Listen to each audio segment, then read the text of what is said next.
Most people, when they think of purpose, especially men, not calling you out, but kind of am, it is thought of as something you do, like an action, like as if it's outside of yourself. Therefore, there's a story you might tell yourself and others that I'm not doing what I'm meant to do, or I'm not doing what I'm supposed to do, or I'm not ready for a relationship because I'm not doing that one thing. When my ducks are in place, I will be ready for this or that, and so forth. So it's almost as if there's this idea you're going to arrive, where you might put your happiness on a layaway plan. You will not commit to a relationship. And there's this idea that there's going to be this better moment when you're more improved. Maybe you have insight, maybe you have more money, maybe you have the woman, maybe you lost weight or whatever, that whatever you want to experience, create, and attract in your life will show up then, and then it will get good, and so forth.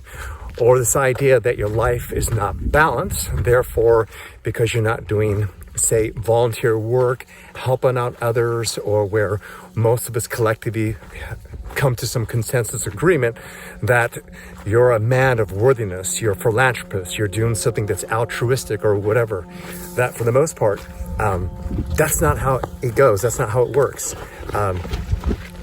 Purpose is you. And what I mean by that is because even if you're doing something, an action, sharing, teaching, in a relationship, whatever that is, when you're doing that one thing, haven't you recognized that oftentimes you change your mind, or you maybe learn something, or you hit a wall, and then you have to reinvent yourself, the decision and next steps that you're going to take?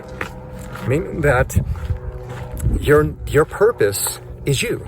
So you can't get off that track. You're there, you wake up, you're in your purpose. The difference between whether or not you're happy and if you feel alive and excited about it is whether or not the things you're doing are aligned with your trajectory of who you are in that moment. For example, when you're younger, and just say if you happen to be one of those people who go to college, the only thing you have in mind, because you maybe haven't self-actualized, or maybe it's just that you've been living someone else's life, you might, you went through the process of, say, you get through high school, you move out, you go to college, you get your first job. And more and often when people get their first job, they're not clear about what they want. It's about, I just want to get hired. I don't care about so much the money.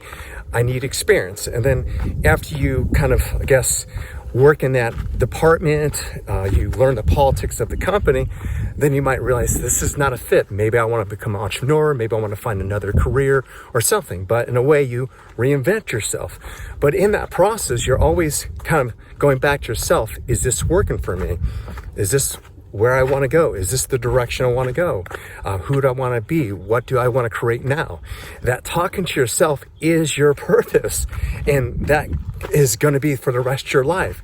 So it's not outside of yourself. It's not like you're going to arrive to some point and everything's going to be done and life is complete. So that's a difference. It's paying attention to yourself, and whether or not there's compassion there, whether or not you are being challenged by other people who can help you grow, to share another perspective that can help expand you, like watching this video.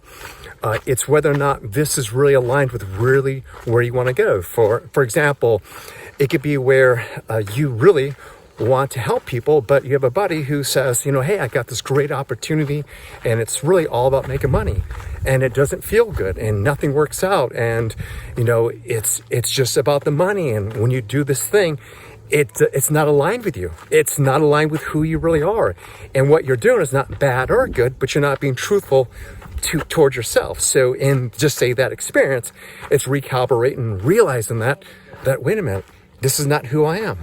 And so this is going to be something you're going to do for the rest of your life.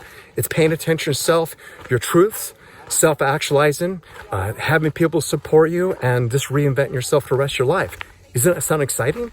Isn't it exciting to realize that it's not outside yourself? And isn't it exciting to realize that your purpose is going to be forever? All right. Have an amazing day. Share this video and let me know what you think. I appreciate your comments, and also let me know if there's something else you want me to talk about. And you have an amazing day.